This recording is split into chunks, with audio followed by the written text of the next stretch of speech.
Buenos días. Para la Facultad de Medicina de la Universidad de Antioquia, el Departamento de Extensión Cultural de la Vicerrectoría de Extensión y la Corporación Héctor Abad Gómez, es un placer tenerlos en este recinto para el debate de ideas. Uno de los aportes más significativos de la universidad es propiciar espacios para la reflexión, el diálogo y el debate sobre temas de interés nacional con el objetivo de construir país desde la colectividad. Bienvenidos a este encuentro para la formación ciudadana, espacio en el que contamos con invitados muy especiales, abierto para el análisis y la discusión civilizada, lo cual contribuirá con el fortalecimiento de una vida civil madura, deliberativa y con claros criterios en el ejercicio de los deberes y derechos. Agradecemos a todos por su asistencia y saludamos de manera especial al doctor Sergio Cristancho Marulanda, vicerrector de investigación, quien nos acompaña en nombre del rector de la Universidad de Antioquia, que por motivos institucionales previamente adquiridos no nos pudo acompañar, pero que les extiende un caluroso saludo. A los demás vicerrectores que nos acompañan hoy, a la familia del doctor Héctor Abad Gómez, que son su presencia viva, a los integrantes del Consejo Académico, Comité Rectoral, demás funcionarios de las distintas dependencias de la universidad, que también hacen presencia, entidades cercanas y aliadas como la IPS Universitaria y el Hospital San Vicente Fundación, al decano de la Facultad de Medicina de la Universidad de Antioquia, doctor Carlos Alberto Palacio Acosta, y a su equipo administrativo. Hoy está con nosotros Julián de Zuviría Samper, investigador pedagógico y economista de la Universidad Nacional de Colombia, magíster honoris causa en Desarrollo Intelectual y Educación de la Universidad Católica del Ecuador. En el curso de su carrera ha realizado importantes contribuciones a la educación colombiana y latinoamericana. Ha formulado una nueva teoría pedagógica nutrida en la psicología y pedagogía contemporánea, según la cual la escuela debería dedicarse al desarrollo y no al aprendizaje. Es decir, de la función de la escuela debería consistir en enseñar a pensar, valorar y actuar a los estudiantes y no a aprender múltiples informaciones sin significado para la vida. Ha investigado a profundidad y publicado diversos libros y ensayos sobre las temáticas del desarrollo del talento, los fundamentos del currículo, la investigación en educación, las competencias argumentativas, las teorías de la inteligencia y los diversos modelos pedagógicos, entre otros. Ha dirigido más de 100 investigaciones sobre las temáticas del desarrollo del pensamiento, los estilos cognitivos, el desarrollo del talento, los estilos de autoridad, la mediación en el aula y la modificabilidad de las inteligencias, entre otros. Hoy compartirá con nosotros los desafíos a la educación superior en Colombia. La dinámica de este espacio consiste en una charla magistral que tiene una duración de 80 minutos y el espacio de preguntas al final de la conferencia, que tendrá una duración de 20 minutos. Para participar en la formulación de preguntas debe diligenciar el formato que le entregará el personal de logística y guías culturales una vez usted levante su mano, y luego de tenerlo listo ellos lo recogerán y depositarán en una urna, de la cual de manera aleatoria el profesor de Zuviría responderá hasta agotar el tiempo límite. Ahora sí, bienvenido profesor Julián de Zuviría a la Alma Mater.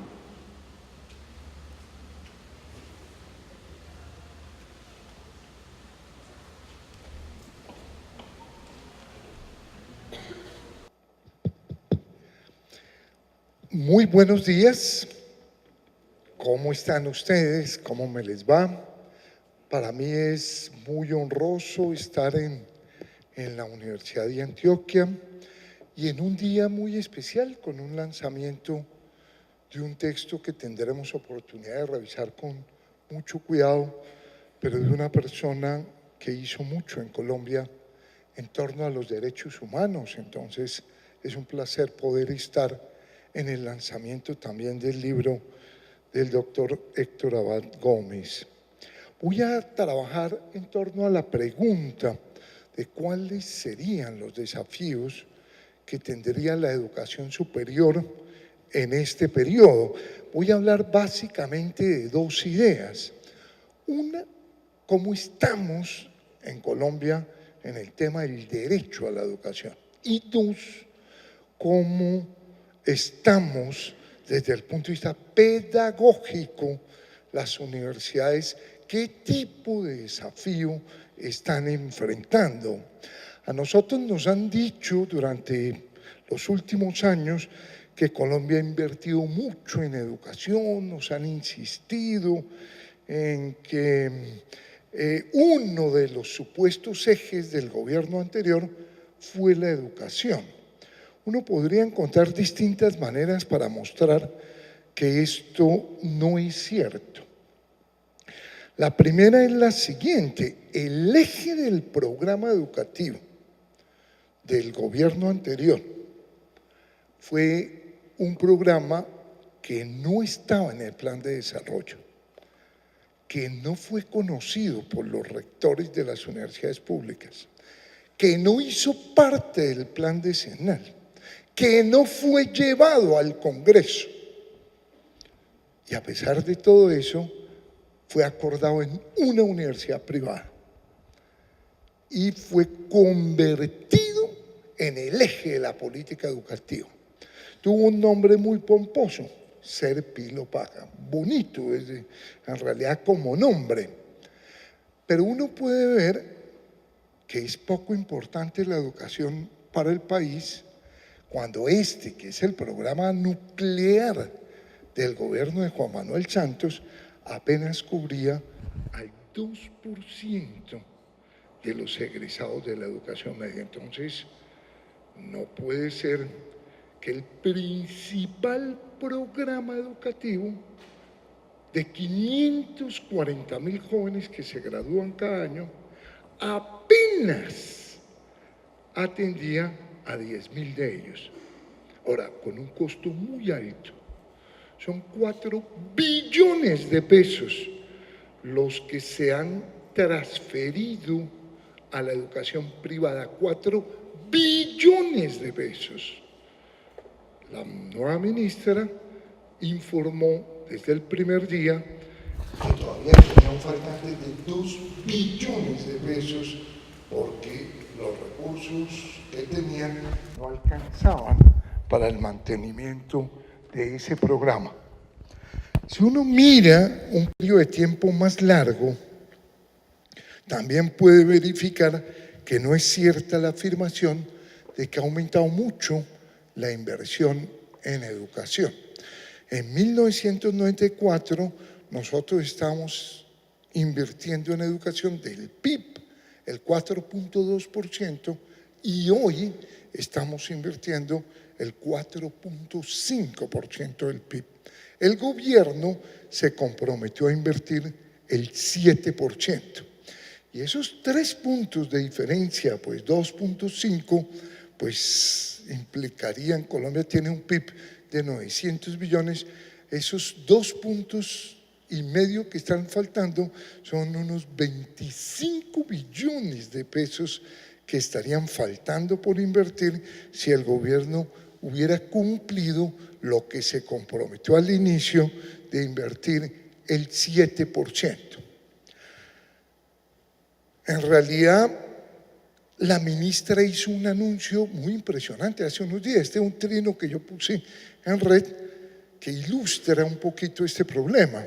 La ministra informó que el programa Serpilo-Paga se culminaba. 500.000 jóvenes en la calle lo habían pedido. Sin embargo, en Colombia tuvo más poder 2 rectores de 2 universidades privadas. Hicieron que después de la declaración de la ministra se tuviera que echar para atrás.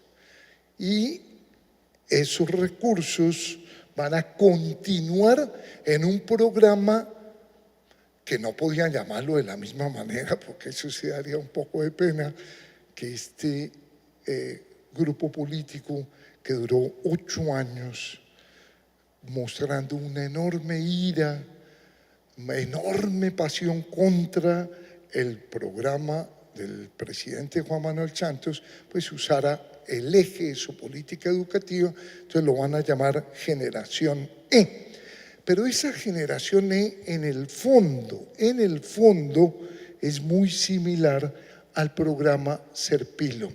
Tiene unas leves variaciones, es un programa que todavía no está cerrado, lo tuvieron que lanzar porque la presión de las universidades privadas fue muy alto y entonces en un lapso de tiempo de 3 semanas tuvieron que montar el programa de Generación E.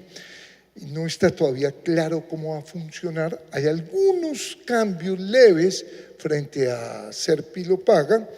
Uno, que va a aparecer una cofinanciación, es decir, que del valor total, como sucede en todos los países del mundo donde funcionan sistemas de subsidio de la demanda, en todos los países había habido cofinanciación, es decir, la universidad privada aportaba parte de los recursos. Es un poco lógico, si yo tengo 2 hijos, aspiro a que al segundo me le den un pequeñito descuento, y si tengo 10, un poco más. Pues el Estado tenía 40.000 hijos y el descuento que le pidió a la universidad privada fue 0. Es el primer caso en la historia de cofinanciación 0. A la universidad, que no les voy a decir el nombre, pero queda en la Jiménez bien arriba, en Bogotá digo, a la universidad que tiene una facultad de medicina, por cada estudiante que ingresó en el año 2018, le pagaron 26.300.000 pesos. Por cada estudiante en el primer semestre en la Facultad de Medicina. A una universidad pública, la conozco porque yo la asesoro, que es la Universidad del Magdalena, por el mismo estudiante, por la misma carrera, le pagaron 1.090.000 pesos. O sea, el Estado colombiano favoreciendo la inequidad, transfiriendo 26.300.000 a una universidad por cada estudiante y transfiriéndole a una pública regional como la de la Magdalena 1.090.000. ¿Qué han dicho en el nuevo programa? Que va a haber un límite a la matrícula, cosa que siempre sucede en el mundo, menos en Colombia, no había pasado. No han dicho cuál es el límite, pero va a aparecer un límite. Y 2, que va a aparecer un elemento de cofinanciación. Para hacer esto, para apropiarse de estos recursos de las universidades públicas, en Colombia hay una guerra contra la universidad pública. Es una guerra que tiene 2 ámbitos. Uno, el que hemos visto, que es el financiero, al cual me voy a detener, y otro que hemos escuchado todo el tiempo en los medios, y es que la universidad pública es costosa, es mala, forma desadaptados. Hay una guerra mediática contra la universidad pública. Hay un plan sistemático de desprestigio de la universidad pública. Sucede lo mismo que pasó en la salud, sucede lo mismo que pasó en las pensiones. Para apropiarse de las pensiones del Seguro Social, difamaron del Seguro Social, dijeron que era malo, que se iba a quebrar, para que la gente se saliera y se pasara al fondo privado, que era el interés que estaba detrás de esto. En este caso hay un interés por cooptar los recursos, por cooptar los estudiantes de la universidad pública, y por eso está tan estigmatizada la universidad pública, y por eso la gente suele creer que estudiar en la universidad pública demanda muchos semestres, cuando lo que nos muestran los estudios es que en los últimos 19 años no ha habido un solo semestre cerrado en ninguna universidad pública. Estamos en este instante ante la posibilidad casi inminente del primer semestre que se va a perder en los últimos 19 años en Colombia, pero en los 19 años anteriores no había pasado esta situación. Colombia no es de las que más invierte. Esta es la tabla de educación superior, esta es la tabla comparativa de cuánto estamos invirtiendo nosotros frente a la OCDE. Aquí está $16.000, Colombia estaba en 5.100, en educación superior Chile en 7.000, México en 9.000, Brasil en 11.500. Sin embargo, un punto que es bien complejo es que el caso más grave desde el punto de vista de inversión en Colombia no se da en la educación terciaria. El caso más grave que tenemos nosotros es en la educación inicial y en parte en la educación secundaria. Esta es una tabla en la que está cuál es el promedio que tiene la OCDE por sectores. Esta es la tabla para primaria, esta es la tabla para secundaria y esta es la tabla para terciaria. Las luchas de los estudiantes en Colombia han hecho que la distancia que hay entre la inversión que realiza la OCDE y la inversión que se realiza en Colombia en educación terciaria sea menor que la que tenemos todavía a nivel de secundaria y a nivel de primaria. Incluso el caso más grave que nosotros tenemos es el de la educación inicial. Y eso pasa por una razón muy sencilla. Los niños menores de 5 años no marchan en las calles. Y como ellos no marchan en las calles, nosotros tenemos que marchar por ellos. Y yo entiendo que los jóvenes estén saliendo a la calle y exigiendo inversión, pero el país tiene que entender que la inversión no puede ser solamente para la educación superior, que tenemos un problema totalmente crítico en la educación inicial. El problema que tenemos es que los niños en Colombia de estrato 1, 2 y 3 no tienen educación inicial. Y lo que tienen en sentido estricto no es educación, no son procesos de desarrollo, sino son procesos de cuidado en manos de personas en general con bajo nivel de formación. Mientras que los estratos 4, 5 y 6 no solo tienen educación inicial, sino que esa particularmente es de muy alta calidad. Eso quiere decir que cuando un muchacho llega primero de primaria, ya hay un abismo entre el estrato 4, 5 y 6 y el estrato 1, 2 y 3. En Colombia, en promedio, estamos invirtiendo en educación inicial $1.250 por estudiante y por año. Chile invierte un poco más de 4 veces esa cifra, 5.100, la OCDE invierte 8.500 y países como Luxemburgo invierten 20.500. O sea, es más grave el problema en inicial del que están peleando en las calles los estudiantes en educación superior.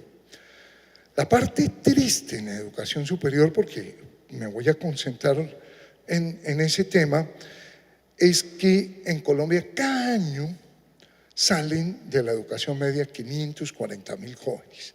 De esos jóvenes que salen, la mitad no puede continuar sus estudios en educación superior, llámese SENA, técnica o universidad. Pero la parte más triste de todo es que los más castigados pues son los que pertenecen a los estratos socioeconómicos más bajos. En Colombia, el 90% de los jóvenes de estrato 1 nunca en su vida ha conocido la educación superior. El 90% no ha pisado ni una universidad ni el SENA. ¿Qué quiere eso decir desde el punto de vista social?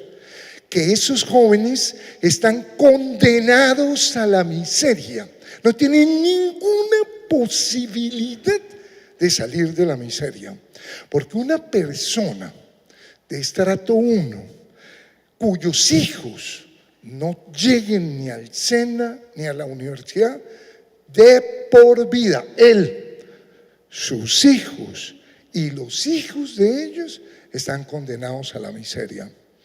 La llave maestra de la movilidad social es la educación.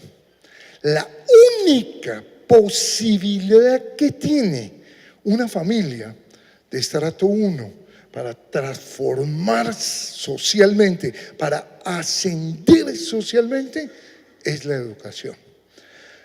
Los padres son muy sabios cuando le dicen al hijo: hijo, yo lo único que podría dejarte es buena educación. Si tuviéramos buenos gobernantes, harían lo mismo. Si tuviéramos buenos gobernantes, los gobernantes dirían: hombre, yo lo único que podría hacer es dejar buena educación. Como no los tenemos, por eso es que está el problema. Solo el 10% del estrato 1 en Colombia está llegando hoy por hoy a la universidad. Es un porcentaje mucho más bajo, por ejemplo, que el ecuatoriano. Ecuador tuvo un proceso muy importante, creó 4 universidades de muy alto nivel, una dedicada a educación, otra dedicada a ciencia, otra dedicada a medio ambiente, otra dedicada a las artes, estableció gratuidad, comenzó a elevar los niveles. Yo no estoy comparando aquí con la OCDE, no, con Ecuador. Y es importante porque somos muchísimo más comparables con ellos. Por lo tanto, lo que está en discusión en este momento en las calles es muy importante. Es el futuro de la población en Colombia de estrato 1 y de estrato 2. ¿Qué alternativa tiene? Lo que estamos discutiendo es, pues, qué tipo de sociedad es la que uno termina o terminará construyendo. ¿Qué ha pasado en la educación pública en Colombia? Algo que se ha discutido mucho en el último tiempo es que la ley 30 del 92 estableció un sistema de transferencia para las universidades que es lo que se conoce en economía como indexado. Entonces, cada año se gira a las universidades el mismo valor que se giró el año anterior más el IPC. Dicho de otra manera, se gira la misma cantidad de dinero en términos constantes. Eso ha pasado en Colombia desde el año 1992, en realidad hasta el 2016. Sin embargo, los costos de las universidades han crecido a un ritmo superior al que crece el índice de precio al consumidor. Eso ha pasado por diversos motivos. El más importante de ellos, porque la población se multiplicó por 4. Entonces, si le transfieren el mismo valor en términos constantes, pero teníamos 159.000 estudiantes y ahora tenemos 650.000, pues las transferencias por estudiante han bajado. El estimativo que tiene el SUBE, y este se puede verificar, y quienes lo hemos verificado decimos que estaríamos de acuerdo, es que las transferencias que se hacían por estudiante en el 93 eran de 10,8 millones y que las transferencias actuales por estudiante son de 4,8 millones. Pero los costos no solo crecieron porque aumentó el número de estudiantes, sino porque aumentó el título de los docentes, las publicaciones de los docentes y sobre todo porque la población estudiantil que más se aumentó es la más costosa, es la de doctorados y la de maestrías. Ahí sí hay un crecimiento de 10 en el caso de las maestrías y de 20 en el caso de los doctorados, y se estima que un estudiante de maestría tiene un costo 3 veces superior al de un estudiante de pregrado porque los grupos son menores. ¿Cómo pudieron subsistir las universidades si les estaban transfiriendo la mitad por cada uno? De múltiples maneras, y recurrieron a miles de mecanismos, pero los dos mecanismos principales son, uno, los recursos propios. Esta es la tabla de la nacional, pero es idéntica a la de cualquier universidad. Yo aquí uso la tabla de la nacional. Si esta tabla hubiera empezado en 1960, el 100% de los recursos se los transfería el Estado. Pero esta tabla empieza en el 2000. Ya en el 2000, el 73% de los recursos se los transfiere el Estado y el 27% ya eran recursos propios. Pero si ustedes ven qué pasó desde el 2000, pues la tendencia permaneció hasta que hoy por hoy la mitad de los recursos de la Universidad Nacional y en general la mitad de los recursos de las universidades públicas son recursos propios. Esto tiene una cara positiva y una muy negativa. La cara positiva es que articula a la educación con la sociedad y pone a la universidad algo que en realidad es muy importante, que es a ofrecer servicios a la sociedad, a las empresas. Pero el riesgo que tiene es que pues, la universidad termine hipotecada. El riesgo que tiene es que los directivos de la universidad, en lugar de saber hacer lo que saben hacer, que es dirigir y educar, pues empiecen a mercadear, a lagartear. Entonces, en este periodo, todo el tiempo los rectores permanecieron en el Parlamento buscando mecanismos temporales de financiación, particularmente estampillas. Entonces, eso sí es muy costoso y obvio. Esto fue gravísimo en las universidades regionales, porque en las regionales el mecanismo principal fue el del incremento en las pensiones. Eso también uno lo ve a nivel de maestrías, que los costos en las universidades, en las maestrías, pues en las públicas se dispararon. Este fue el primer mecanismo que usaron. Y el segundo mecanismo es muy delicado desde el punto de vista de la calidad. Y es uno de los puntos que está actualmente en discusión en la mesa entre docentes, estudiantes y el Ministerio de Educación. Mesa que en el día de ayer volvió y se levantó. Este es un punto muy complejo de resolver, pero es un problema muy delicado de la calidad. Y es que se está disparando el número de docentes temporales, ocasionales, de cátedra. Los profes de cátedra son muy buenos en una universidad. Si hay un magistrado que va y dicta una charla, pues obviamente es muy adecuado. Siempre es bueno. Pero es que hoy estamos en el 64% de los docentes ya corresponden a ocasionales o de cátedra. Tenemos universidades como ESAP, que tiene 29 profesores de tiempo completo y 1.200 profesores de cátedra. Eso desde el punto de vista de calidad es delicadísimo, porque es imposible que haya reunión de profes, es imposible que haya proyectos de investigación, es imposible que haya revisión del currículo, es imposible que se sienten a discutir el PEI, porque cuándo, cómo, dónde, quién lo va a hacer, cuando el grupo de docentes de cátedra va aumentando. El problema de este tema en la mesa es que este es un tema muy complejo de resolver y esto sí requiere un plan de un Estado a 10 años. O sea, esto no se puede resolver en menos de 10 años. ¿Cómo uno va a estos docentes que están, particularmente los ocasionales, cómo los va incorporando? Esto tiene obviamente unos costos supremamente altos. Esos fueron los dos mecanismos principales que hicieron que las universidades subsistieran.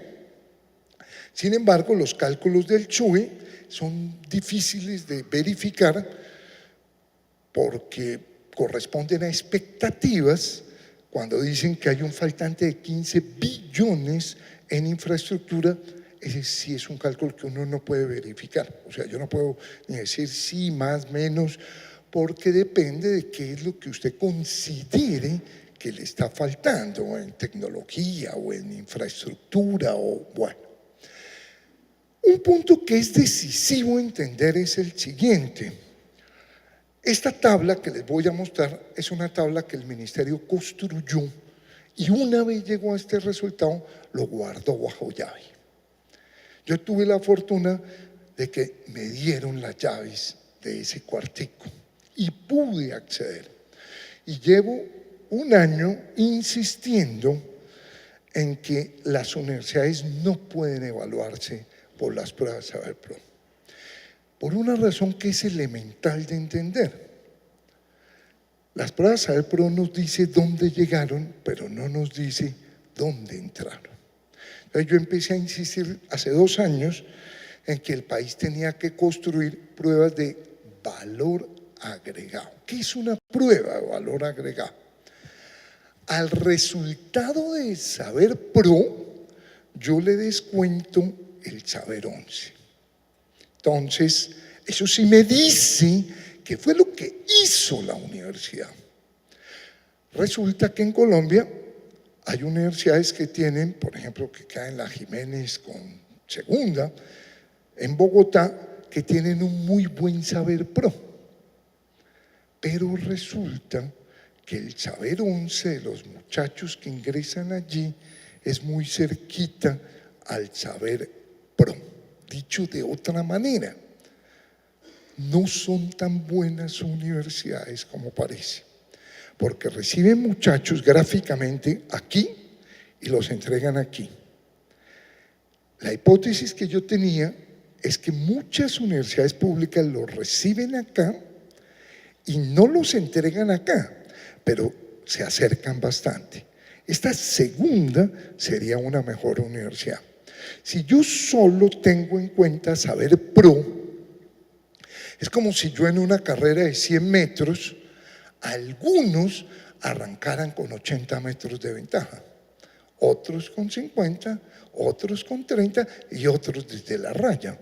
Entonces mi tesis es que es injusto que el ministerio siga teniendo como criterio de evaluación de las universidades el Saber Pro.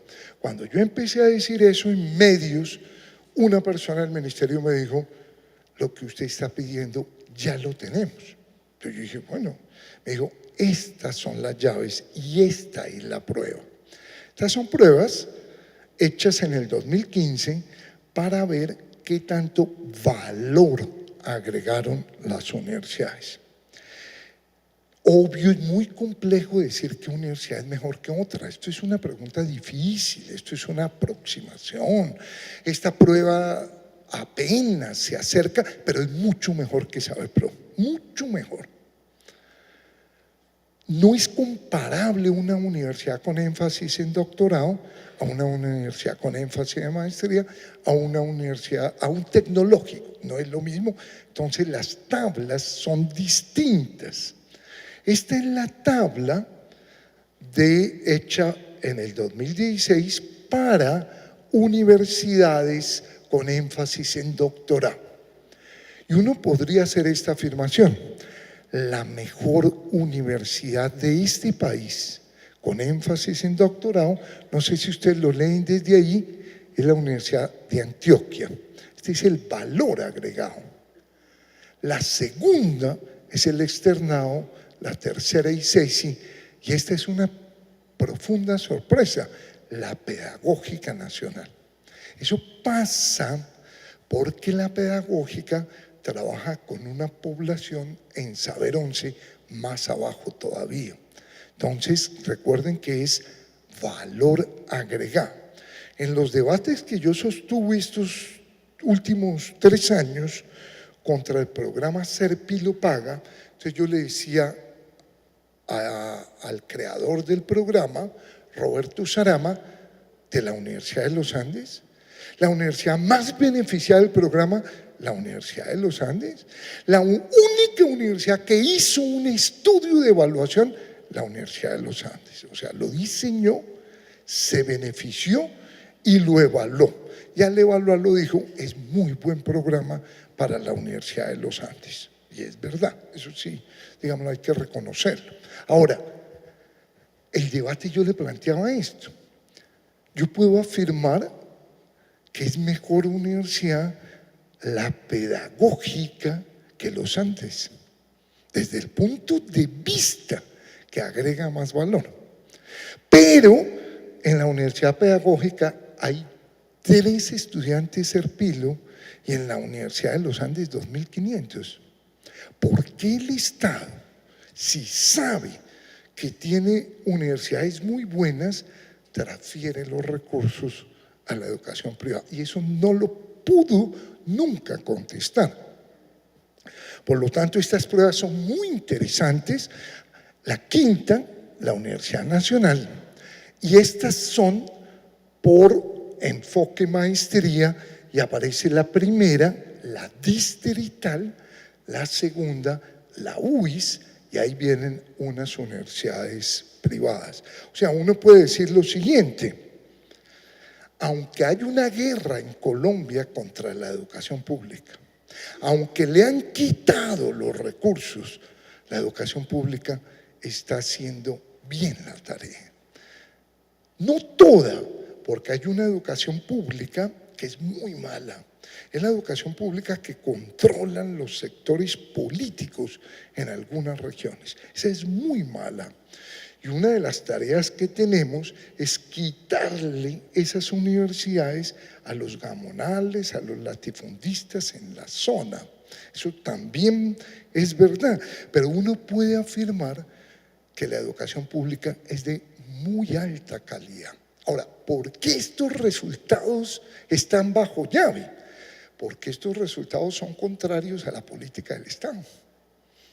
Porque la política del Estado durante los últimos 20 años consistió en debilitar la educación pública. Estos resultados deberían conducir a fortalecer la educación pública. Por eso, cuando concluyeron esto, los guardaron. Una pelea que tienen que hacer las universidades es exigir que el criterio de evaluación no sea Saber Pro, sino sea pruebas de valor agregado. Esto es lo que encontramos en la universidad. La parte más delicada es que eso es contrario a lo que encontramos en los colegios. Y esto que les voy a decir es profundamente triste. Esto corresponde a unas tablas entre el año 2002 y el año 2009. Yo no me recuerdo cuál fue el presidente en ese periodo, se me borró. Tengo un poco confundido. Les voy a pedir que miren solo esta parte para explicar el problema. Este es el resultado de matemáticas del año 2002 al 2009. Estos son todos los colegios privados sumados y estos son todos los colegios oficiales rurales sumados. Esta era la brecha que había al iniciar el gobierno. La brecha que hay al terminar ese gobierno es esta. ¿Eso qué quiere decir? Eso quiere decir que en Colombia, contrario a lo que nos han dicho, la educación básica no disminuye la inequidad.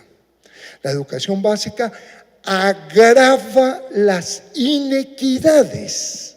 Es decir, si alguien permanece en educación pública básica, tiene menos posibilidad de movilidad social. O sea, la educación en Colombia básica no cumple la tarea. Nos han engañado. Y ojo, esta tabla está construida con todos los privados. Y la peor educación de este país es privada. Es lo que se llama el colegito de barrio. Es el colegio de garaje. Es privada. Por lo tanto, si yo elaborara la tabla no con todos los privados, sino con los privados que están haciendo bien la tarea. No sé si es claro lo que les voy a decir. La tabla sería así. No sé si es claro lo que quiero decir. Quiero decir que hay un grupo de colegios privados que está haciendo muy bien la tarea.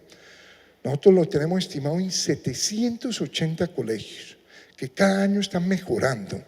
Entonces, la brecha sería más grande. Esto es quinto de primaria. Yo he hecho el estudio en noveno. ¿Y qué me da en noveno? Que si la brecha en quinto era esta, en noveno es esta. Y lo he hecho en 11. Si la brecha en noveno era esta, en 11 es esta. ¿Eso qué quiere decir? Que el sistema educativo colombiano en la básica agrava la inequidad. Pero que hay un fenómeno muy interesante en las universidades públicas que corrigen el problema y que las universidades públicas sí agregan mucho valor. Y lo digo con tristeza, la educación básica no agrega valor. Es muy mala. O sea, casi da lo mismo ir que no ir. No aprenden a pensar, no aprenden a leer, no aprenden a convivir. Quien me haya seguido la pista en redes, hay un video mío que se viralizó porque uso esta frase. Son los resultados de las pruebas PISA del 2015. El presidente Santos dijo: el mejor resultado en la historia de Colombia lo tuvimos en el 2015. Eso es verdad, pero no nos dijo cuál era. Con los políticos hay que tener mucho cuidado. Uno no debe oír lo que dicen, sino lo que callan. ¿Y qué fue lo que él calló? Que solo el 1%, un poquito menos, el 0,9%, lee de manera crítica. Y que el 43% de los jóvenes que culminan el bachillerato no entienden una sola idea. O sea, fracasó el sistema. La básica fracasó. Nos engañan y todo el tiempo dicen que hemos mejorado. Mienten. Yo le echo la pista todos los años. Mienten. Fracasó. Entonces, en la básica no nos pasa lo mismo que si se encuentra en la educación superior. La superior, como ya he dicho, ahí sí están haciendo muy bien la tarea. ¿Qué fue lo que acordaron los rectores del SUE? ¿Resolvió el problema? Obviamente no lo resuelve, porque es un problema que se fue gestando desde el 93 y cada año fue más grave. Es un problema que el SUE estima en 18 billones, por lo tanto es muy alto el problema. Ya les dije que estos son datos que no se pueden verificar. El de infraestructura yo no comento. Obvio que uno ve problemas, pero ¿cuánto vale? Es más complejo. Es más fácil de verificar de funcionamiento. Pero lo que sí quiero destacar es que el acuerdo entre los rectores y el presidente cambia la ruta financiera de la educación pública en Colombia. Aquí sí hay un giro de política, o sea, estamos ante una nueva política. Cuando se escriba la historia de la financiación en Colombia, va a haber una tabla de caída constante hasta la MANE. Ahí viene un levantamiento, vuelve y cae, y aquí hay un levantamiento significativo. Eso sí tiene que entenderlo el movimiento estudiantil. Venimos de un periodo con el presidente Santos de transferencia al sector privado, 4 billones de pesos se transfirieron en un pinche programita para 40.000 estudiantes, 4 billones. Y en el caso del gobierno de Álvaro Uribe, pues las universidades también sufrieron, ahí la transferencia fue sobre todo hacia el SENA y hubo otro tipo de problemas de abandono, digámoslo, de lo pedagógico y de énfasis en lo administrativo. ¿Qué es lo que acaba de hacer el gobierno y los rectores? Uno, establecieron unos puntos superiores al IPC, 3% para el 2019, lo cual da una cifra de 213.000 pesos, millones de pesos adicionales para el próximo año.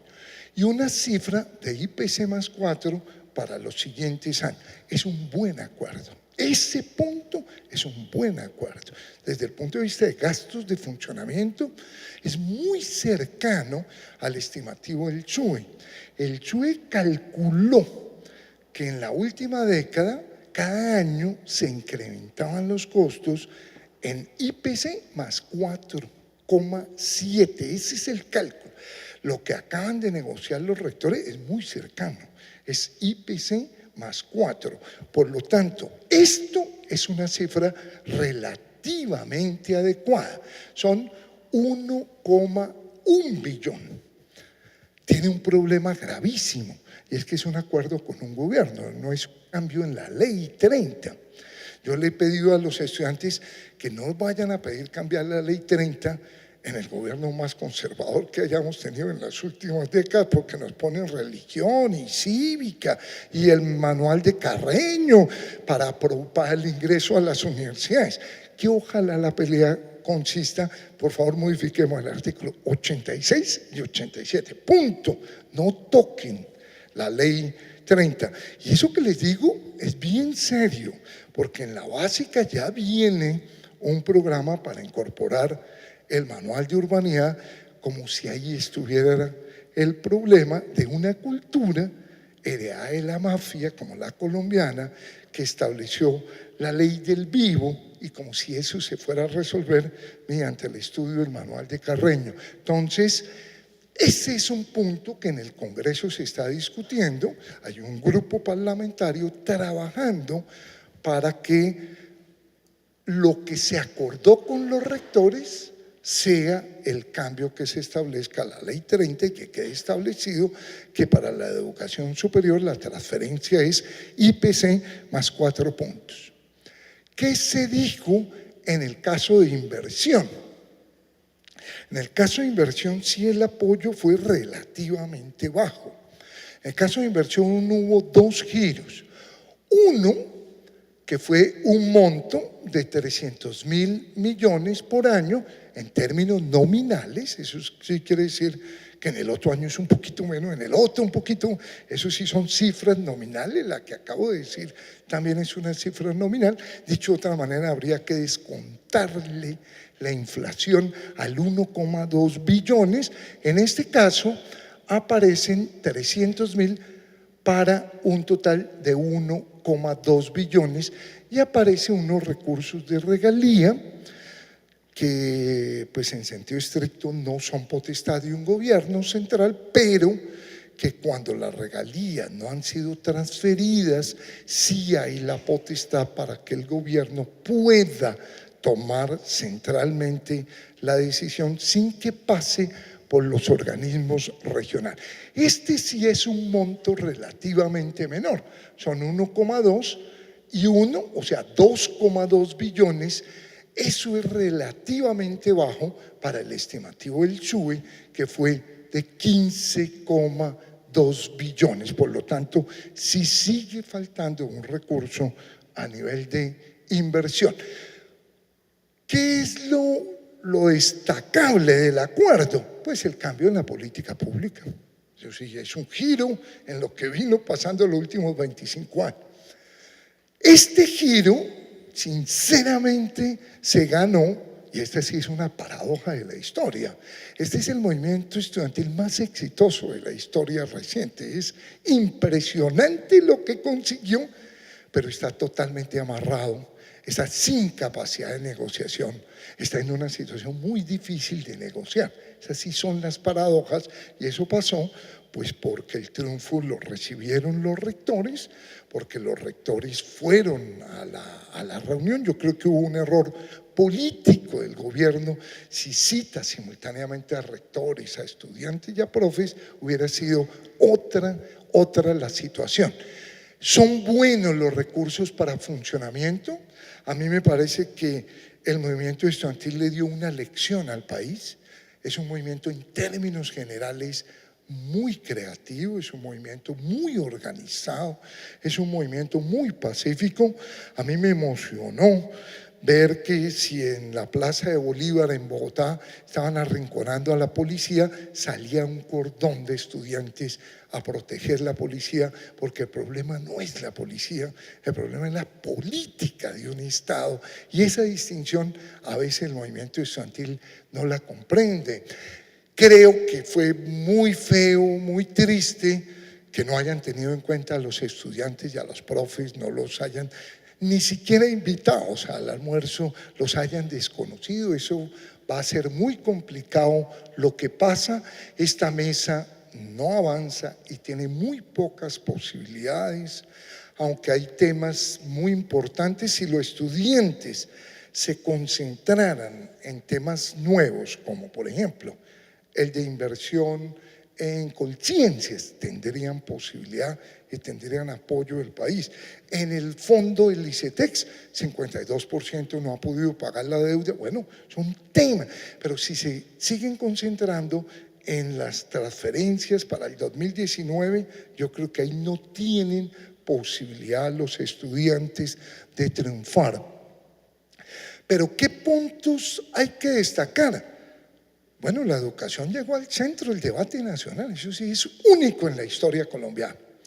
Eso ya se vio en la campaña. Es la primera vez que uno de los ejes de discusión de una campaña es la educación. Ahora, la paradoja es que el que ganó sí da un poco de pena el programa que presentó. O sea, el programa educativo de Iván Duque. Yo soy rector de una institución educativa de media, de básica. Yo no lo hubiera aprobado si me lo entrega un muchacho de sexto de bachillerato, digámoslo, me parece demasiado malo como programa. No tiene ningún estudio, no hace ninguna proyección, no tiene ninguna propuesta. Por eso, en materia educativa, pues uno no tiene ni idea qué va a pasar. Ellos tampoco no tienen ni idea. La ministra dijo que se suspendía Serpilo y el rector de la Universidad de los Andes la obligó a echarse para atrás y se echó para atrás. Vean lo complejo. O sea, esto no sabemos realmente qué va a pasar, pero la educación llegó al centro del debate. Y eso sí es un salto en el país. O sea, un país que está discutiendo qué hacer, cómo hacer, qué tipo de política en educación, pues es un país que está avanzando. Yo creo que eso también lo destaco mucho. Creo que salen fortalecidas las universidades públicas de este debate, de esta situación. En general, la población tenía la imagen de los docentes como de alguien que para, que hace huelgas. No es buena la imagen, pero yo creo que si los estudiantes conservan un movimiento pacífico, vienen cosas muy bonitas, porque el día que los estudiantes empiecen a tirar piedra, se acabó el apoyo de la población. Eso sí, la población en eso es pero contundente. Está de acuerdo hasta ahorita. Hay dos sondeos que han hecho. Hicieron el sondeo cuando habló Jennifer Pedraza, hicieron el sondeo cuando habló Ate Ortúa.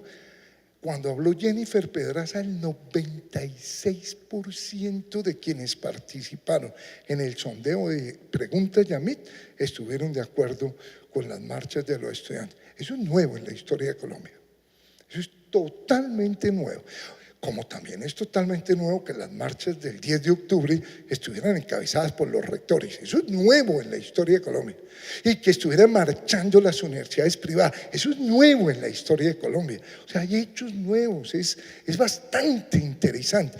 Se creó una comisión en la Cámara para iniciativas legales sobre educación. Ahí van a abordar, por ejemplo, el tema de los docentes. Y tenemos alguna posibilidad de que lo que se esté discutiendo pase al plan de desarrollo. Y esto es algo que cambiaría la historia de la política pública en Colombia. En Colombia no hay política de Estado. Por lo menos la política de Estado no es reconocida. Yo les dije al inicio que la ministra de Educación se reunió en la oficina del rector de los Andes para decir la política de estos últimos 4 años en educación. Esa se concertó. Lo peor es que esa universidad no sabe de eso, sabe de otras cosas, pero diseñaron el peor currículo que se haya hecho en Colombia. Retrocedimos 40 años con lo que llaman en educación básica los derechos básicos de aprendizaje. No, eso es un atropello lo que hicieron. Allá se decidió la política pública. Entonces es muy importante que en Colombia aparezca un Consejo Nacional de Educación. Es muy importante que no sea la ministra la que tome todas las decisiones. Es muy importante que los exministros, los exsecretarios, los investigadores, los exrectores participen en una construcción de una política a más mediano y largo plazo. Por eso, pues, en términos generales, yo creo que tiene cosas interesantes este acuerdo. De mis columnas, esta es la que menos ha ajustado en la última época, eso sí. Una donde yo digo, vea, yo creo que es un acuerdo que es interesante, pero que tiene el problema, la cara lamentable de este acuerdo, es que los principales protagonistas de las movilizaciones no han recibido el reconocimiento que les debemos. Por el contrario, en el Congreso fueron callados después de una intervención de 1 minuto. No es una de 1 minuto, son 2 de 30 segundos y ahí callaron a Jennifer, pero pues no se puede esperar más de un presidente del Senado como el que tenemos actualmente. Y fue delicadísimo lo que hizo un senador de la República, delicadísimo, cuando empezó a montar imágenes de personas parecidas y además eran igualitas. A uno le tocaba acercarse para difamar. Y eso sí es gravísimo, porque al difamar de Jennifer Pedraza, no difamaron de ella, sino el movimiento estudiantil. Después la pusieron en un avión con Timochenko y fueron poniendo otras fotos, y ese es el estilo que acostumbran algunos políticos en Colombia. Ya comenté que creo que esto es lo que quedaría como pendiente, queda pendiente el tema de la inversión en ciencia. El presupuesto de Colciencias del 2018 es la mitad del presupuesto del 2012. Si los estudiantes se concentran en esos temas, tendrían posibilidad de negociar. De lo contrario, no lo creo. Sin embargo, yo tengo que insistir que el problema de las universidades no es solo económico, no es solo financiero, no se va a resolver solo con transferencias de recursos. Estamos ante un problema pedagógico grave que no lo han abordado de manera adecuada. Y pues yo me leeré con mucho cuidado el libro que hoy se lanza, porque estoy seguro que ahí va a haber varias de las pistas de lo que hay que hacer en educación, sobre todo en algunos terrenos. Quisiera insistir en esta figura. Vean, hoy es más fácil de explicar por qué es necesario el cambio pedagógico.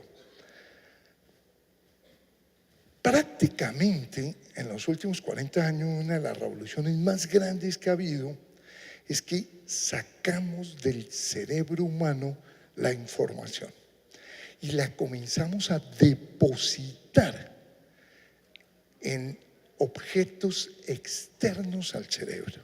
Eso es interesantísimo lo que pasó. Uno, cuando yo hago esta pregunta, ¿cuántos teléfonos usted se sabe si se le pierde el celular? En general la respuesta es 2. Es más, es sospechoso cuando uno dice 3, porque dice, bueno, ¿cuál es el tercero? Digámoslo. Los sacamos, uno ya no los retiene acá. Lo hemos guardado en algo que los ingenieros usan un nombre bellísimo, muy poético, la nube. Es lindo el nombre. Ahora, yo no tengo ni idea dónde queda, pero es lindo. Yo guardo ahí también todo, en la nube, en la nube. Yo viajo todo el tiempo. Y una cosa que me aterra es cómo puede uno llegar a otro país, preguntarle a este aparatico dónde queda un sitio y lo lleva. O sea, me encanta la figura, ¿no?, de Museo de la Acrópolis. Y le dice, sí, sí, sí. Y si uno se equivoca, no lo regaña, nada, nada. Le recalcula y uno llega a un sitio que uno no sabe dónde queda. Algo está pasando. Toda la música está ahí, toda, toda. En un programa Deezer, uno tendría música para escuchar si viviera 130 vidas y no le alcanzaría el tiempo, oyendo 24 horas. Son 50 millones de canciones. Todos los museos. O sea, si eso que estoy diciendo es verdad, está equivocado el sistema educativo. Ese es el núcleo del problema. Si es verdad que uno no piensa con informaciones, que uno guarda las informaciones en la nube, en la USB, en el computador, en el satélite, entonces está equivocado el sistema. Yo pongo este ejemplo porque yo, a mucho honor, soy egresado de una universidad pública. Es más, públicamente he dicho que es uno de los días más lindos de mi vida cuando me dijeron: usted está admitido en la Universidad Nacional de Colombia. Eso es un honor para uno. Pero también soy muy crítico de lo que pasó pedagógicamente. Yo tuve una nota muy buena en cálculo 1, cálculo 2, cálculo 3, 5. Y no entendí nunca ni una idea, nada. Yo no entiendo absolutamente nada de cálculo. Pero el profe decía muy bien de su idioma. Eso muestra un problema pedagógico delicadísimo. Cálculo es un ejemplo muy bueno de lo que no se debe hacer en una universidad. Yo aprendí que a los matemáticos tenían un placer casi sexual con la N, y hablaban de a la N y pronunciaban esa N eróticamente, a la N. Y yo aprendí que esa N yo la bajaba en una derivada. ¿Qué hacía? No tengo, oye, es el día que yo no sé, pero uno baja la N, digámoslo, X al cubo. Entonces tomo ese 3 chiquito y lo pongo grande. ¿Por qué grande? No sé, pero se pone aquí al ladito grande. Y después vuelve uno y pone la X. Y después a la N menos 1. ¿Qué hacía? Ni idea, ni idea. Pero el profe me decía bien de su idioma. ¿Dónde está el núcleo del problema? ¿Cómo puedo sacar 5 si no entiendo nada? Una cosa es saber y otra entender. En las universidades se enseñan física, pero la pregunta es, ¿enseñan a pensar físicamente? Y esa es otra pregunta. Yo, por ejemplo, soy ex economista, me gradué de esa vaina, pero yo no soy realmente. Hace rato no vuelvo a trabajar esto. Ahora que me tocó volver para entender el problema financiero. Nunca me enseñaron en una universidad algo tan sencillo como esto. Vea, no pida crédito en un banco porque le dan en la cabeza. Yo no entiendo uno por qué no aprende eso, que eso sí sería importantísimo. ¿Por qué nadie me dijo esto? Vea, usted vuélvase su propio banco. Usted vaya a un banco, diga, voy a tener un crédito de 100 millones, ¿cuál es mi cuota mensual? No la pago al banco, sino me la pago a mí, o sea, la deposito. Si uno hiciera eso tan sencillo, al final de los 15 años no tendría una casa, sino 2. Ahora, ¿por qué no le enseñan a uno eso? O sea, cosas importantes en la vida, ¿no? Porque estamos viendo ecuaciones diferenciales de segundo grado, que alguien dijo que eran importantísimas. Bueno, algo pasa en la universidad. ¿Y qué es lo que pasa? que el modelo pedagógico en el que se sustenta eso está equivocado. El modelo pedagógico es un modelo de transferencia de información y uno no piensa con la información. Para pensar, uno usa otras cosas. Uno, los conceptos, y dos, los procesos de pensamiento, y tres, la metacognición. No sé si por aquí lo tenga, pero más o menos la idea, acabo de explicar este problema en el caso de la matemática como ejemplo de lo más tradicional que yo tuve en toda mi educación fue la universidad. Donde operaba el modelo de transmisión de la información era en la universidad, y el ejemplo que les pongo es el de cálculo. Aquí Pepe Mujica dice lo mismo que yo digo, solo que lo dice muchísimo más lindo. Él dice, tal como vamos, los depósitos de conocimiento no van a estar más dentro de nuestras cabezas, sino ahí afuera, disponibles para buscarlos por internet. Ahí va a estar toda la información, todos los datos, todo lo que ya se sabe. En otras palabras, van a estar todas las respuestas.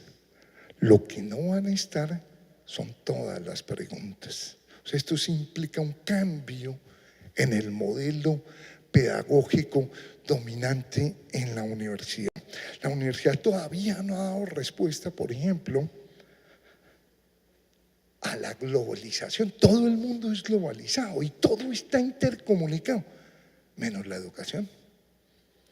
La educación funciona con un modelo epistemológico contrario a la interconexión, y es todo está fracturado. La ruta que tomaron las universidades es una ruta que va a entrar en crisis. Cada vez el estudiante sabe más de menos. Medicina es un ejemplo impresionante. El nivel de especialización que hay, a mí me pasó. Yo fui donde el médico y le dije, doctor, me dijeron que usted era experto en rodillas y me está doliendo la rodilla. Me dijo, pero es la izquierda. Yo soy experto es en la derecha. Cada vez el nivel es más alto de especialización, pero los niños se mueren de diarrea. Pero las enfermedades que tiene la gente son las más sencillas y las más comunes. Entonces hay una distancia entre lo que hace el sistema universitario y lo que va pasando en el mundo. El nivel de hiperespecialización es altísimo y eso impide ver lo global porque lo fragmenta en parcela. La universidad no ha empezado a trabajar la interdisciplinariedad, la transdisciplinariedad, todos hablan de eso, pero uno se mete a economía y empieza a estudiar teoría económica. ¿Cuándo aparece la relación entre la economía y la física, la economía y la astronomía, la economía y la pedagogía? O sea, no hay espacio para ese trabajo y no le permite a uno comprender lo esencial porque lo disuelve. Y llegamos al último punto, y es el punto que nos reúne ahorita para el lanzamiento del libro, y es esta la pregunta que yo les traigo. ¿Está formando la universidad mejores ciudadanos? Y hay miles de sospechas de que no. Por ejemplo, este es el estudio de cívica que se aplica en el mundo. Yo les confieso que yo lloré cuando vi los resultados colombianos, porque hacían esta pregunta, y se las hago a ustedes. De 100 personas que ustedes conocen, ¿en cuántas confían? Cuando le hicieron esa pregunta en China, los jóvenes de la China de 15 años dijeron que confiaban en 70 de 100. Cuando la hicieron en Suecia, dijeron que en 72. Cuando la hicieron en Colombia, dijimos que en 4. Ahora, ¿qué pasa cuando uno no confía en el otro? Que no es posible un proyecto nacional. Por eso este país no se puso de acuerdo en la paz. Y si no se puso de acuerdo en la paz, la posibilidad de que nos pongamos de acuerdo en un acuerdo por la educación todavía va a ser menor. No tenemos futuro como sociedad. No hay absolutamente nada que hacer si no transformamos eso. Por eso en Colombia nos dijeron que el mandamiento 11º es no dar papaya y que el 12º es a papaya puesta, papaya partida. ¿Y saben de dónde vienen esos dichos? De Pablo Escobar. Son las mafias. Las mafias, esta es una cultura heredada de la mafia. Por eso cuando uno va en la calle y hay un muerto, es común esta expresión: por algo será, algo debía, quién sabe en qué andaba. Y todas esas son expresiones que degradan la vida humana. Y la pregunta es: ¿y qué han hecho las universidades al respecto? Muy poco, yo creo, honestamente muy poco. Yo conozco un egresado de una universidad, como casi todos, digámoslo, es egresado en una universidad que no le voy a decir cuál es, pero queda en la carrera 7ª en Bogotá, no le voy a decir más, pero es egresado con una tesis de maestría meritoria, cuyo título es Ética y Responsabilidad Social de las Empresas. Y lo hizo el mayor estafador en los últimos 30 años en Colombia. Y la universidad no se da cuenta, porque las universidades abandonaron su responsabilidad. O sea, nos deben la tarea de formar seres más sensibles, más éticos, más amorosos, mejores ciudadanos, mejores seres humanos. Yo aspiraría que si hubiera un torneo interuniversitario de fútbol y el árbitro pita penalti y no fue, el muchacho se levante y diga: no fue penalti, no fue, le pido el favor que no me lo cobre porque no fue. ¿Así funciona? No, porque las universidades no están cumpliendo esta tarea. Por eso el 73% de los jóvenes de Colombia dice que lo que falta en Colombia es que nos quiten los derechos. Una dictadura. Eso es lo que piden los jóvenes colombianos, una dictadura. La mitad de los jóvenes en Colombia dice: hombre, si el policía tiene bajo su salario, pues lógico que cobre una mordida para compensar su salario. 1 de cada 2 jóvenes dice eso en Colombia.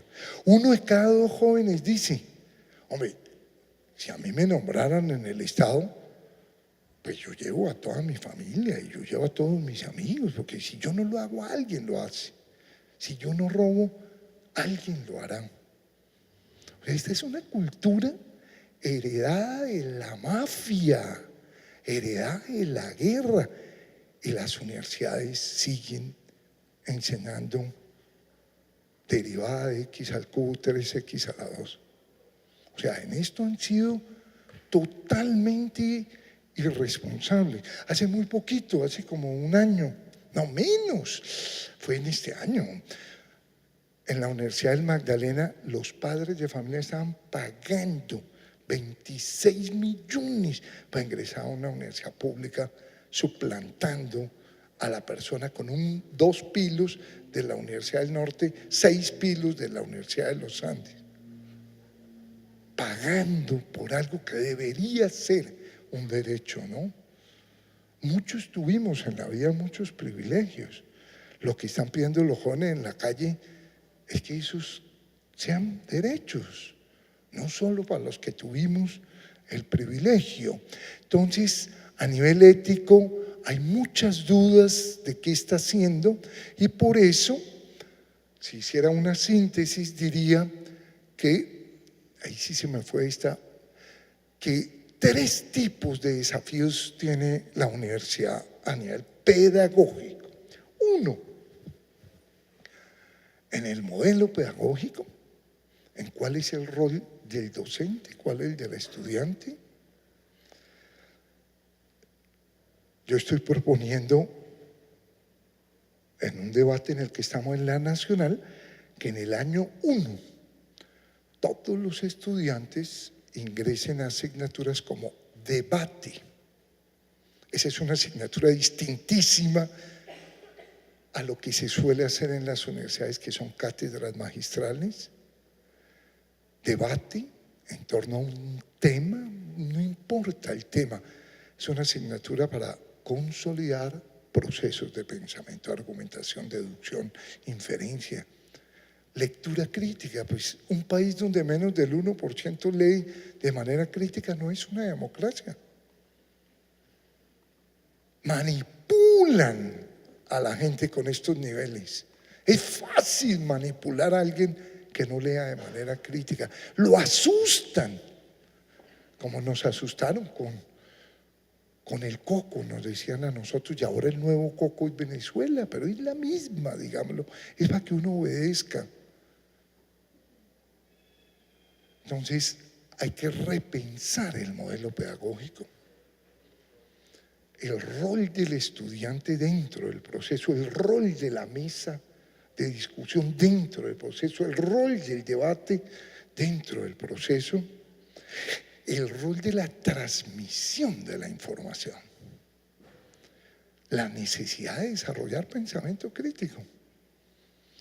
El fin último de la educación es la libertad, es la autonomía. Eso es clarísimo desde todos los filósofos. Kant decía, vea, la educación es para que haya mayores de edad, es decir, individuos con criterio para juzgar, valorar, decidir, optar, votar. Lo está haciendo la universidad poco o menos de lo que debería. ¿Cuántas veces en la universidad a uno le preguntan cuál es su tesis? ¿Cuál es una idea original suya, propia? ¿Cuántas veces nos pusieron en un examen, haga una pregunta? Porque uno va a la universidad a hacerle preguntas a la vida, no a encontrar respuestas de alguien que las hizo hace un tiempo. Si no es así, uno no va a fortalecer el pensamiento, ni la autonomía, ni la libertad. 2, lo que se hace en evaluación en las universidades da pena. Evaluar es emitir un juicio de valor de cómo va un proceso para ver qué cambio hay que hacer. Un docente que entrega los trabajos, los exámenes, el último día del semestre, no evalúa, califica, pero no evalúa. Porque ya para qué me dice el sistema que usan en las universidades, que usted sacó 2,3 en cálculo, eso es mentira. No sabe la ciencia que es 2,3, que es 2,2, 2,1. Es una ilusión positivista de la universidad. Nosotros hemos propuesto un sistema por niveles, nivel 1, 2, 3, 4. Estos modelos nos hacen creer que tenemos mucha objetividad. No hay pruebas diagnósticas en la universidad. ¿Cómo puedo yo trabajar si no sé cuál es la estructura cognitiva inicial, los conceptos, el nivel de lectura, de argumentación? ¿Cómo puedo trabajar? La universidad no ha dado el tránsito de la calificación a la evaluación. Nosotros trabajando con niños, le hacemos un examen, le decimos sus puntos débiles son este. Él se sienta con un compañero, lo discute, saca el libro y nos lo devuelve. Si los exámenes que se hacen en la universidad no se pueden sacar los libros, no son para pensar. Si los exámenes que se hacen en una universidad, yo lo meto a Google y me sale la respuesta, no son para pensar, porque Google no piensa, es un depósito de información. Entonces las universidades tienen que repensarse de manera muy profunda a nivel pedagógico, a nivel curricular. Muy bien, 1 de cada 100 lee de manera crítica. ¿Y qué hacen las universidades? ¿Qué están haciendo para fortalecer la escritura, la lectura, la deducción? Yo fui profe en la Nacional y fui donde el decano en esa época. En Colombia ha matado muchísima gente muy buena. A Chucho Bejarano también lo mataron, era el decano.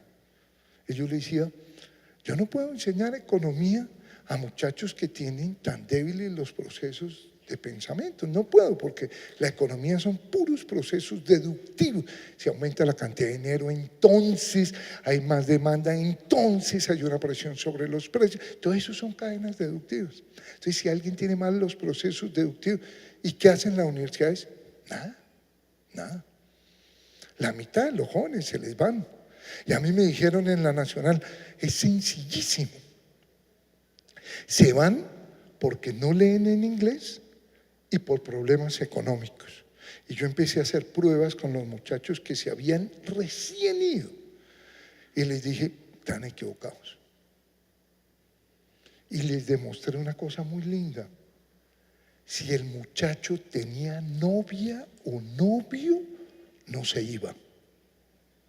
No se iba. Si se quedaba a beber trago los viernes, no se iba. No se iba. Si iba a los conciertos en el León de Grave, no se iba. Y les dije, ustedes descuidaron al hombre que hay ahí, al ciudadano. El grupo actúa como mecanismo de protección. Entonces, tener novio, grupo de amigos, jugar ping-pong, beber trago, ir a la rumba. Si uno logra eso, se va menos de la universidad. Pero las universidades están obsesionadas con la idea de la transmisión de la información. ¿Y dónde se van a formar los mejores ciudadanos? ¿Dónde?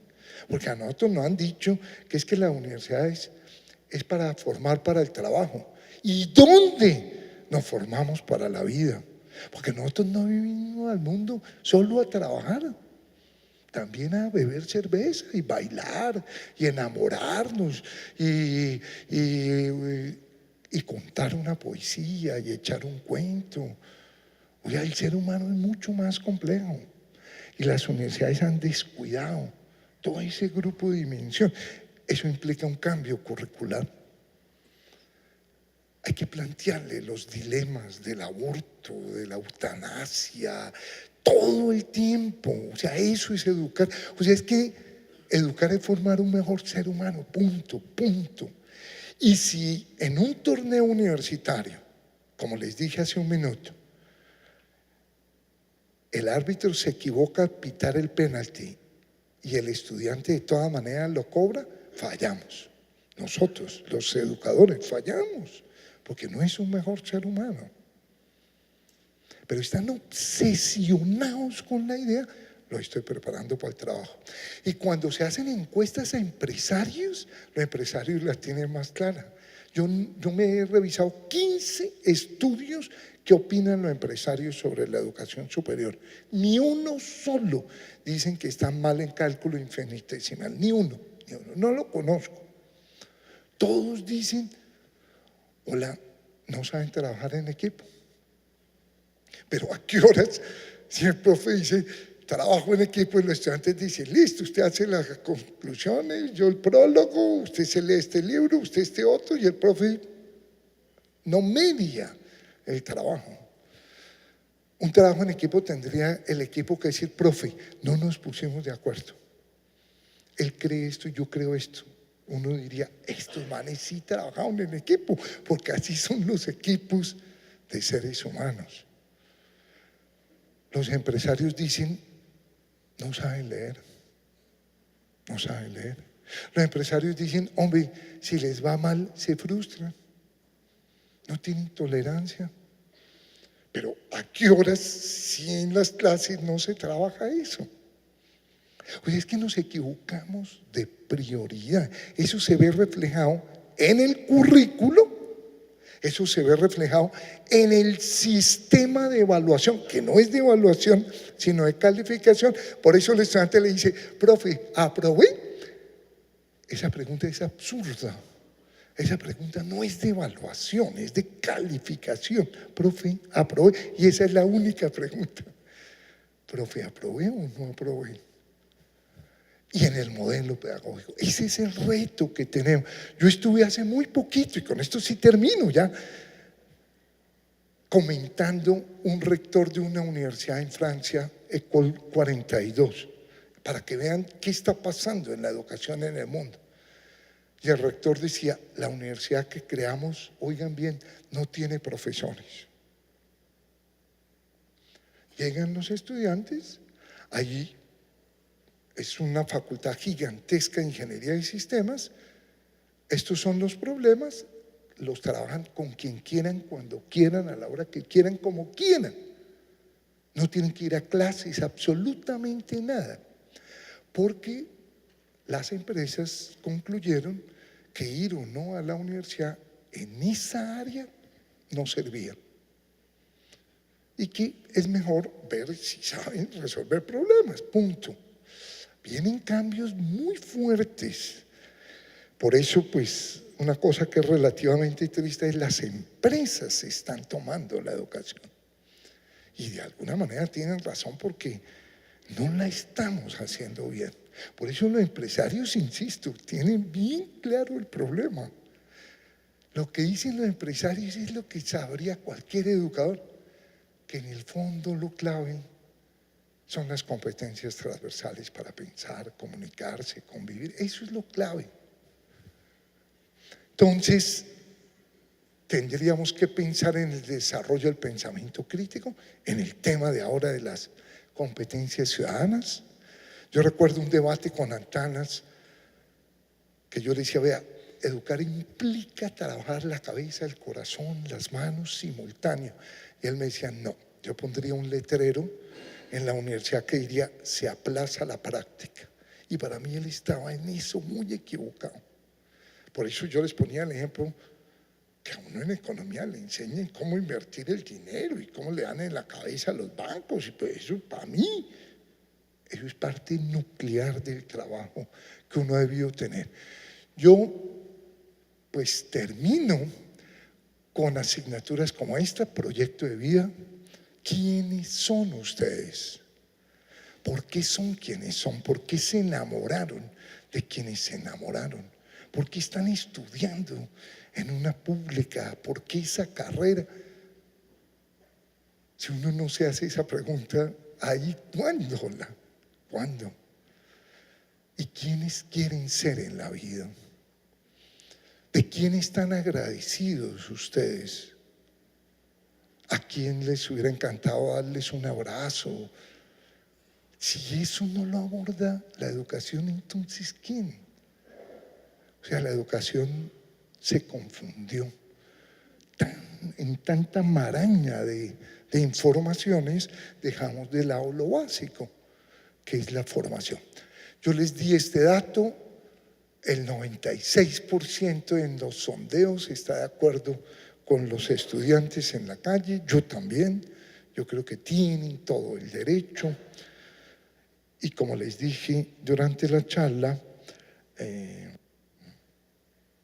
muchos tuvimos privilegios. Lo que ellos buscan es que no sea solo un privilegio para un grupito, sino para una gran mayoría. Y como les dije también al inicio de la charla, un joven de estrato 1 y 2 que no va a la universidad pública no tiene ninguna posibilidad de movilidad social. Por lo tanto, debe haber una lucha por el derecho, pero también creo un profundo cambio en el modelo pedagógico. Termino con un texto que es atribuido equivocadamente en redes a Italo Calvino y que dice así: un país que destruye la escuela pública no lo hace nunca por dinero, porque falten recursos o su costo sea excesivo, Un país que desmonta la educación, las artes o las culturas está ya gobernado por aquellos que solo tienen algo que perder con la difusión del saber. Muchas gracias, muy amables.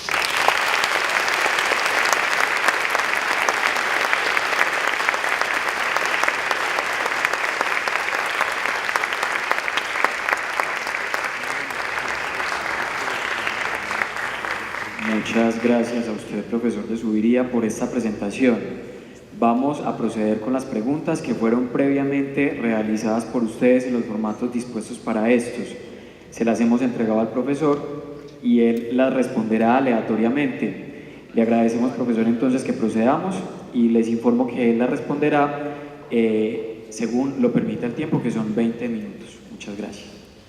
Bueno, sobre lo que dijo Ginás hace poco, las voy leyendo y bueno, hace poco en el Parque Explora, que la educación básica en Estados Unidos es peor que en Colombia. ¿Eso nos debería bastar? Bueno, eso no es que lo haya dicho Ginás, eso lo saben todos los educadores. O sea, la educación básica es malísima en Estados Unidos, malísima. Y es malísima pues porque no desarrollan ni la lectura. Vean, en lectura Colombia está muy mal, pero proporcionalmente Estados Unidos está peor, porque ocupan el puesto 28 en lectura. Ellos, digámoslo, la potencia. Si ustedes hacen una correlación entre PIB y resultados en pruebas, no hay correlación. La correlación es entre bajo coeficiente Gini y buen resultado. Dicho de otra manera, los países que les va mejor en pruebas son los países más equitativos. Por eso nosotros estamos donde estamos y por eso Estados Unidos está donde está. Eso no nos debe bastar. En Estados Unidos están haciendo lo mismo que acá, mucho más agresivo. Están desmontando la escuela pública por completo. Están llegando a los modelos de yo le transfiero a usted un voucher y usted con estos recursos decide. Así vamos. Bueno, es que un país que elige, el presidente que eligió, pues también un presidente que cree en el siglo XXI, como en el siglo XV, que la solución a las ciudades era ponerle una muralla. No, pues eso sí estamos bastante mal. Algo pasa en un país para que elija a alguien así, como algo pasa en Brasil, para que elijan una persona que diga que el error de la dictadura en Chile y en Brasil fue haber asesinado poca gente, que dejaron muchos vivos, que los torturaron, pero que no hicieron lo que deberían. O sea, algo está pasando, obviamente, en el mundo. Preguntan, ¿qué políticas deben implementarse en Colombia para que la educación básica y media impacte positivamente en el cambio social? Bueno, hay que hacer, voy a decir una cosa que es tristísima, tristísima. Cuando se hacen las pruebas Saber Pro, esas que yo peleo que no deben ser, pero en esas pruebas, ¿ustedes saben quién ocupa el último lugar en lectura crítica? Nosotros, los educadores. Dicho de otra manera, esta sociedad le asignó que enseña a leer el que menos lee, el que peor lee. O sea, hay que transformar las facultades de educación, eso sí, esa es una condición de un cambio. Y hay que cambiar los currículos. Vean, toda la educación básica, toda, debería girar en torno a tres cosas, a tres competencias: pensar, comunicarse y convivir, nada más, nada más. Puede que el muchacho no sepa de química y yo he dicho en muchas charlas que a mí, no sé, los símbolos químicos me sirvieron para dos cosas: para hacerle el examen al profe de química y para llenar crucigramas. Y como no lleno hace tiempo, pues no me volvió realmente a servir. O sea, y lo digo en el fondo, y es: ¿cómo puede a un muchacho que no está leyendo estar viendo los pesos atómicos. O sea, es que ahí sí hay una incongruencia, no, hay unas competencias básicas, fundamentales. Esa es la tarea. Entonces, ¿qué política? Transformar la formación de maestros, transformar los currículos y, con mucha pena por los estudiantes universitarios, priorizar la educación inicial. Hace 23 años dijimos en Colombia, en la ley general, 3 años de educación inicial para todos. Hoy, 24 ya años después de la ley, no llegamos sino al 80% de uno de esos 3 años. O sea, el Estado es subversivo, incumple la ley. Esa es una prioridad. Esas serían, desde mi perspectiva, las 3 prioridades en la básica. ¿Cuándo tardará en revertirse el daño a la universidad pública de estos 25 años?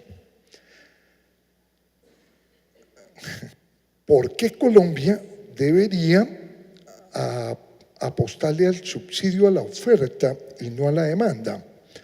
Bueno, son 2 preguntas.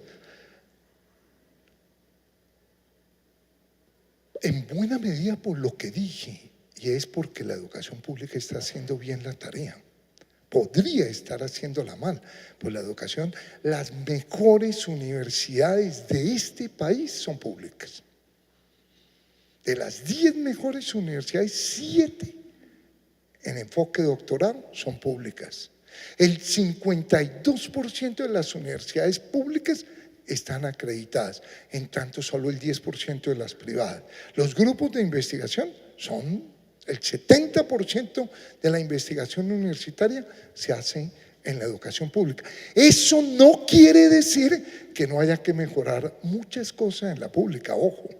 También vuelvo, cuando era estudiante y llegamos con una carta al decano que mataron, Chucho Bejarano, iba con una solicitud, retirar un profesor.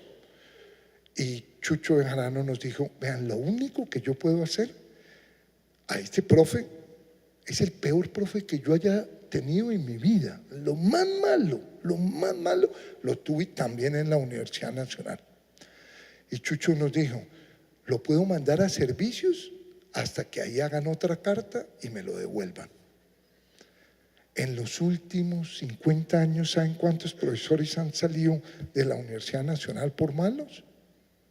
0. Eso es algo que hay que transformar. O sea, eso no quiere decir que no haya muchas cosas por cambiar. En la Universidad Nacional hay más administrativos que docentes. Ese es un punto que hay que revisar, o sea, pero están haciendo la tarea con las uñas, tienen buenos docentes. O sea, hay muchas cosas muy buenas.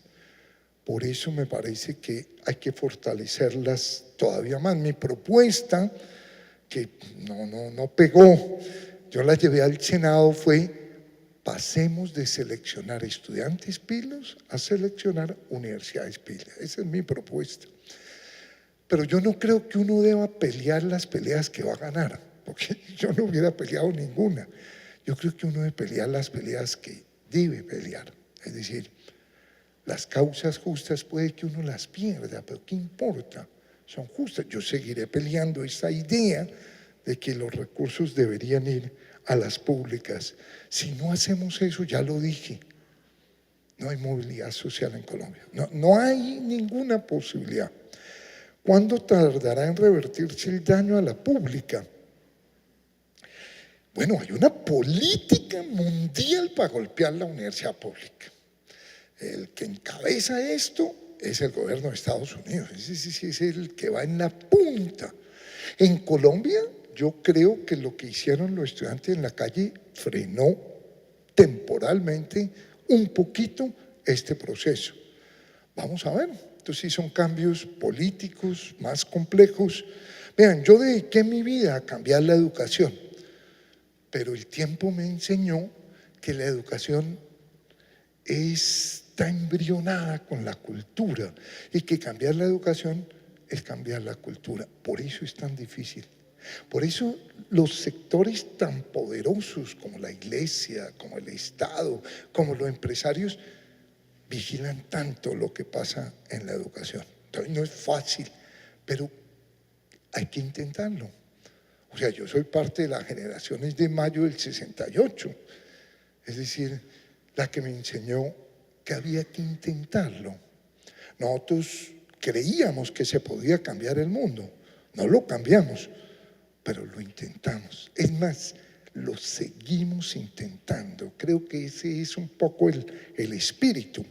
Usted ha mencionado en su columna guerra acerca de lo que UNESCO denomina ambientes de aula.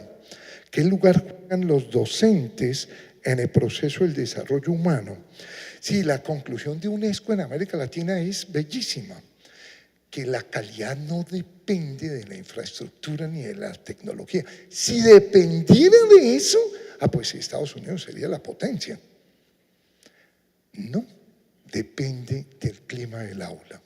Depende si el niño se siente seguro para preguntar, para caminar en el recreo, para interactuar con los otros.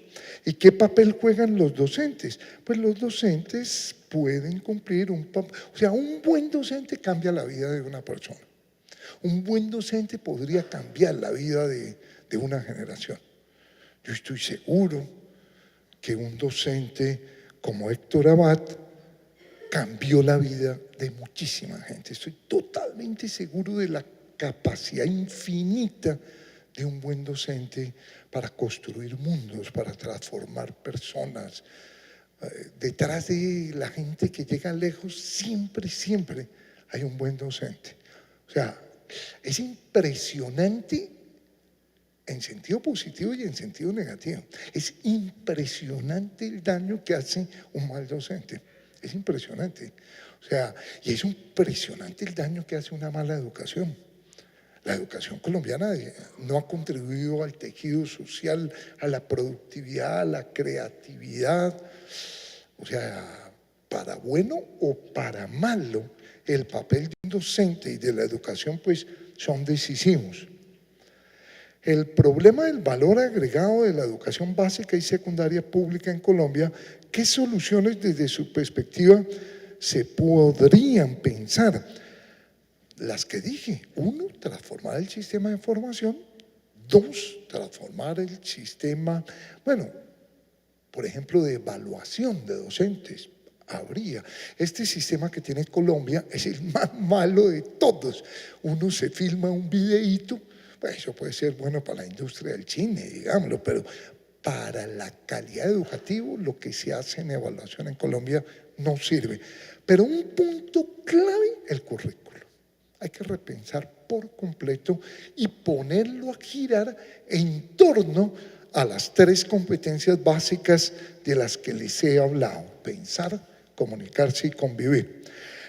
La UNES tiene en su pliego de exigencias la reliquidación a tasa de interés cero de interés de los créditos del ICETEX. ¿Qué viabilidad ve usted a esta exigencia?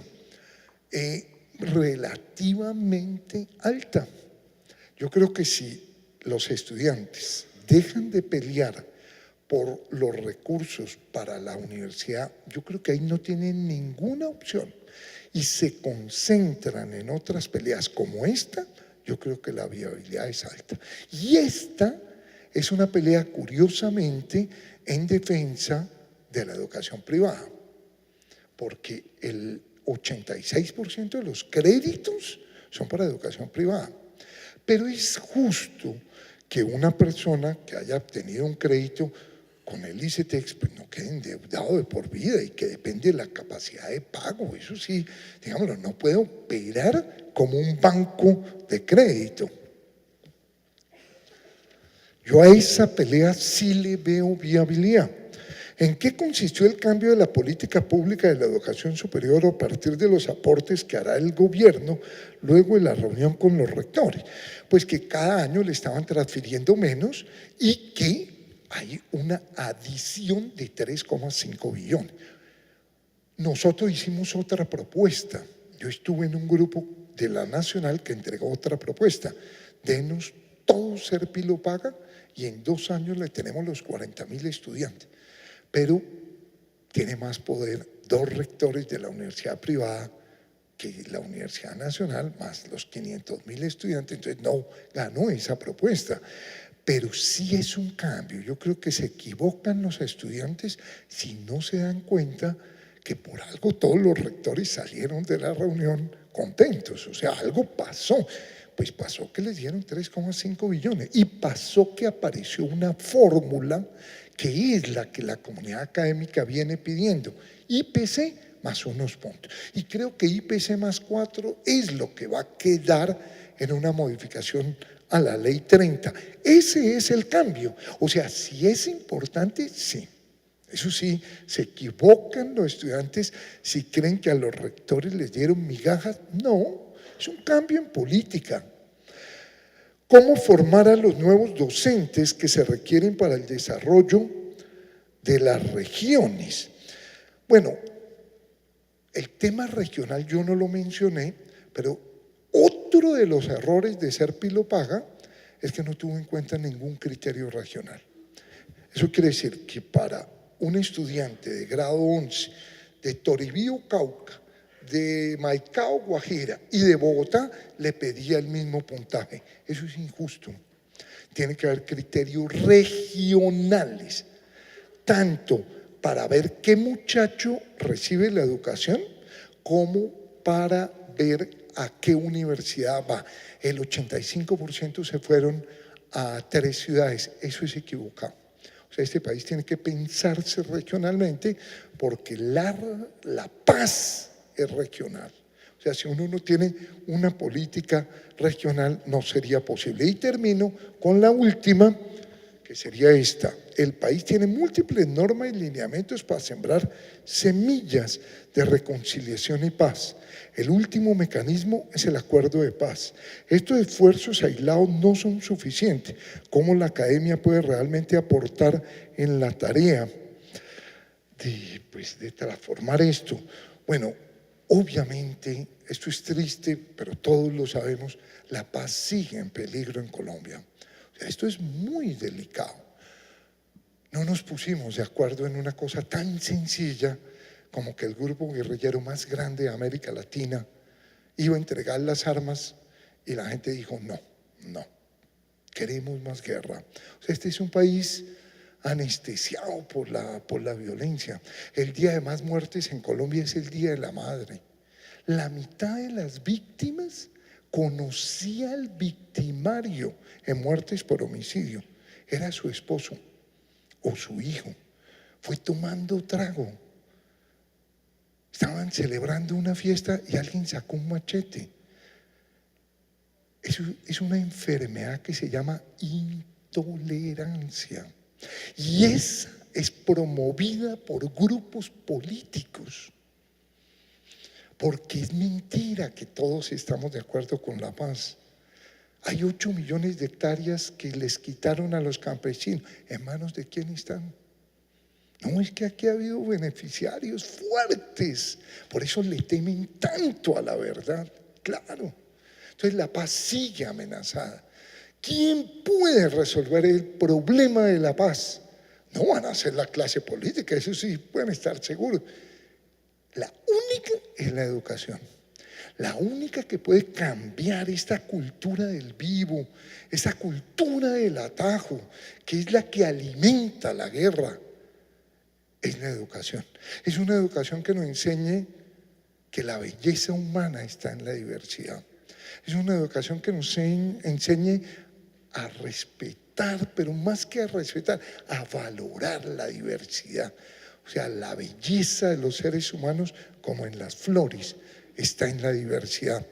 Por eso, con esto yo termino y pasamos a escuchar las palabras sobre el tema de formación ciudadana. Muchísimas gracias y muy amables.